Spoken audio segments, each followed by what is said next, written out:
চুল নিয়ে সৌন্দর্য চর্চা, এটা নারীর শোভা। সর্বযুগেই নারীর সৌন্দর্য, নারীর শোভা চুলের মধ্যে। নারী এই জন্য চুলের উপরে, পৃথিবীতে যত নারীর চুলের উপরে তেল আছে, পুরুষের এত তেল আছে পুরুষের চুলের। নারীর চুল আশ্রাবের জন্য যত আইটেমের চিরুনি আছে, পুরুষের জন্য এত চিরুনি আছে। বোঝা গেল চুল নিয়ে খুব সৌন্দর্য চর্চা করা, ব্যস্ত থাকা, এটা কার শোভা? নারীর শোভা। তো তোরে যেহেতু দুশ্মনে চুলের উপরে ব্যস্ত করে দিলে, তোরে হাফ লেডিস বানায়,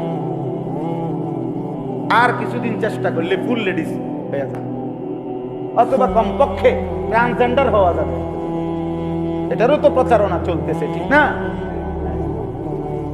ট্রান্সজেন্ডার মানে ঘুমাইছিল তাই ওইটা বলতেছে, এখন আমার মনে হইতেছে আমি তো ছিলাম 15 বছর ছেলে, এখন আমার কাছে কেন জানি মনে হচ্ছে আমি মেয়ে। আর ওই ইউরোপের বেঈমানরা ওরা বলে দিছে, হ্যাঁ যদি তোমার মনে হয় তুমি মেয়ে তাহলে তুমি মেয়ে। কত বড় নৃশংস, অসভ্য, নিকৃষ্ট। এই বাংলাদেশে যে জাতিসংঘের মানবাধিকার কমিশনের নামে যে অফিস আনতে চাচ্ছে, এখানে যেই কর্মকর্তাকে আনতে চাচ্ছে, সে এরকম একজন পুরুষ যে যারা পৃথিবীতে সমকামিতা প্রচার করে, পুরুষে পুরুষে, নারী নারী স্বাভাবিক সম্পর্ক করবে, বৈবাহিক সম্পর্কের মতো। নাউযুবিল্লাহ। সে এমন একজন, পরেই বাংলাদেশে আনতে চাচ্ছে বারবার। ওলামায়ে কেরাম সহ বিবেকবান মানুষ প্রতিনিয়ত এর প্রতিবাদ করছে। এই জন্য বাপ, আমার কথা এটা, আমি এতগুলি কথার উপর, আমি এই কথার উপরে বলছি যে প্রথম যে কথা আমি শুরু করছি যে নিজের জন্য শুনেন। মনে আসেনি এই কথাটা? আপনি একাই শুনুন, যদি কেউ না থাকে আমি একাই লড়ব, আমি একাই সেজদা দেব, আমি একাই আমার মালিকের গোলামি করব। ফাইদা ফারাগতা ফানসাব, কোরআনে আছে, নবীকে আল্লাহ বলছে, বন্ধু সারাদিনে মানুষকে আল্লাহর দিকে ডেকে যত কাজ করেন, সব কাজ মানুষের সেবায়, মানুষের কল্যাণে, যা কিছু আপনি করেন, এগুলো থেকে রাত্রিতে যখন একাকী হবেন, অবসর হবেন, এবার শুধু আপনি ফানসাব, একাকী, কঠোর পরিশ্রমে, কঠোর ইবাদতে আমি আল্লাহর সাথে মনোনিবেশ করবেন। এবার একা শুধু আপনি সেজদা দিবেন আর আমারে ডাকবেন, শুধু আমি আর আপনি, আপনি আর আমি ইহা সে তুম ওহা সে, দোনো জানিব সে ইশারা। জমিন থেকে আপনি ডাকবেন আমারে, আর শাজিম থেকে আমি ডাকবো আপনি। ফাদকুরুনি আযকুরকুম, ফাদকুরুনি আযকুরকুম।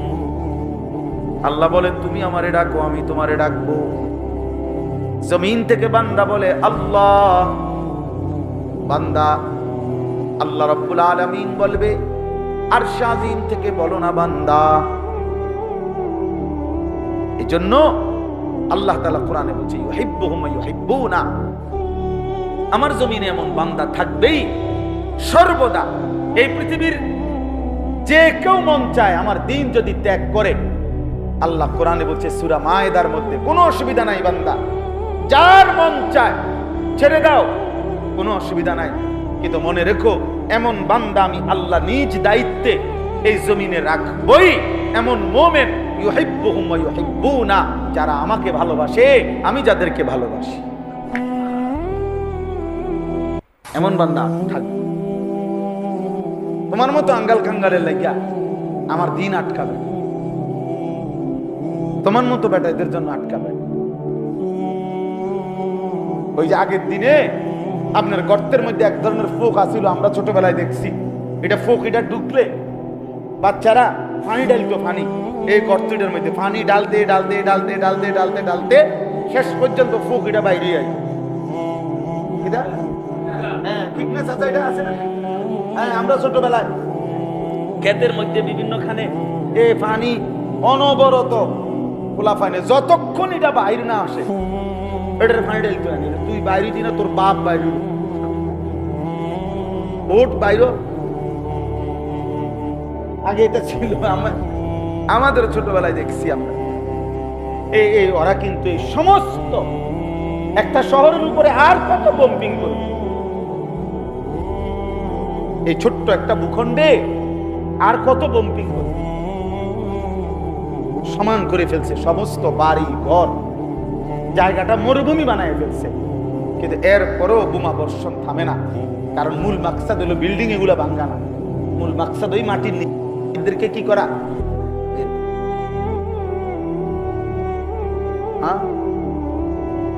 এজন্য প্রিয় ভাই, মুমিন একজনই সত্যিকার অর্থে যে আল্লাহকে ভালোবাসে, আল্লাহও যাকে ভালোবাসে, এমন বান্দা, এমন মুমিন পৃথিবীতে ছিল, আছে, থাকবেই।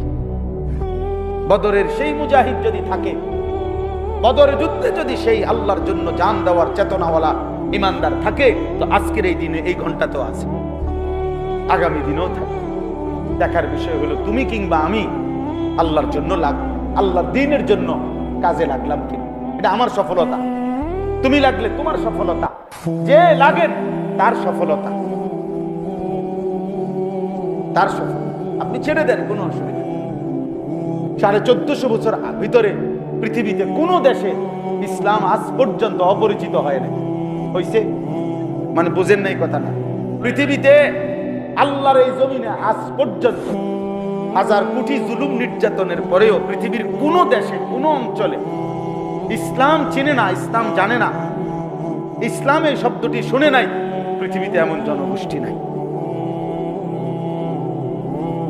অথচ কাফের বেশি।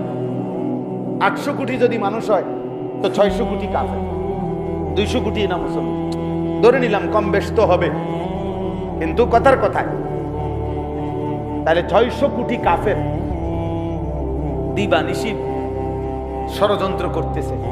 আবার এই 200 কোটি মুসলমানের মধ্যে তো মুনাফিক আছে, 200 কোটি মুসলমানের মধ্যে তো নাস্তিক আছে, 200 কোটি মুসলমানের মধ্যে মুরতাদ আছে, 200 কোটি মুসলমানের মধ্যে ইহুদিদের কাছে সব বিক্রি করে দিছে নিজের ঈমান, এমন আছে না নাফরমান? এরাও তো এই ঘরের শত্রুগুলাও তো ষড়যন্ত্র করছে। কিন্তু কি হয়েছে এতে? এতে কোথায়, পৃথিবীর কোন জায়গায় ইসলাম হারিয়ে গেছে বলেন?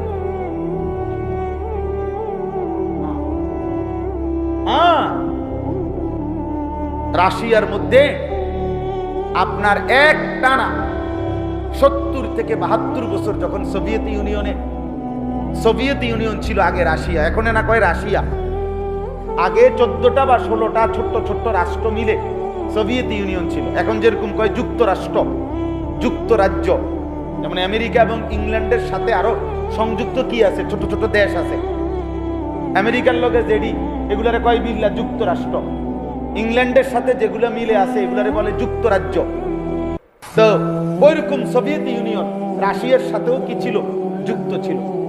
এই 72-70 বছরে এক টানা সোভিয়েত ইউনিয়ন যখন ছিল, কার্ল মার্কস, লেনিন, মাও সেতুংদের আমলে, তখন তাদের ঘোষণা ছিল মাটির উপরে মুসলমানের এক বিন্দু কোনো চিহ্ন থাকতে পারবে না।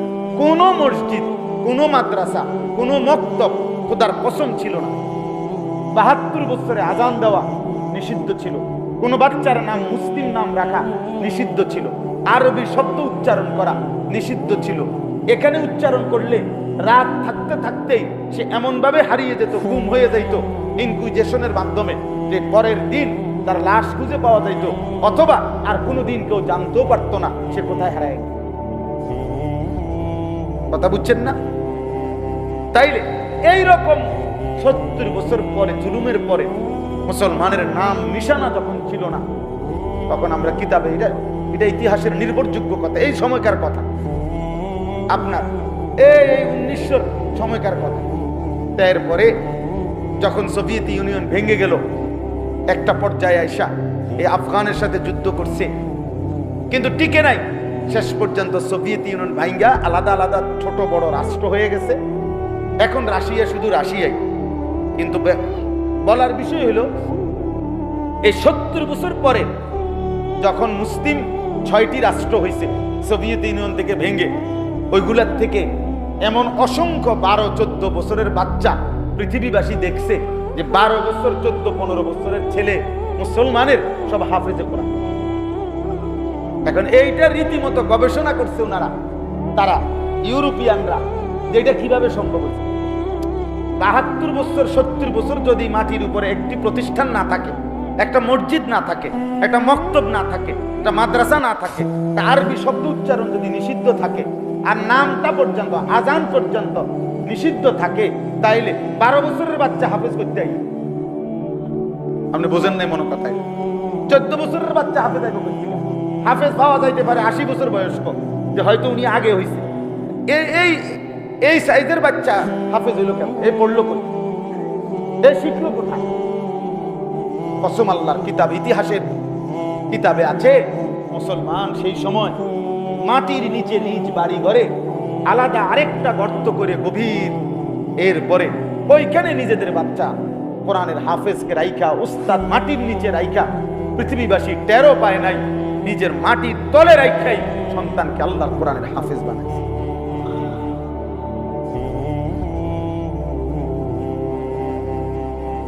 জন্য দোস্ত, ঘাবড়াবার কোনো সুযোগ নেই, হতাশ হওয়ার কিছু নাই। ইসলাম হেরে যাবে, মুসলমান হেরে যাবে না, হারবে না। আমেরিকা হেরে যাবে ইনশাআল্লাহ, ইসরায়েল হেরে যাবে ইনশাআল্লাহ। একদিন ভোরে শুনবেন,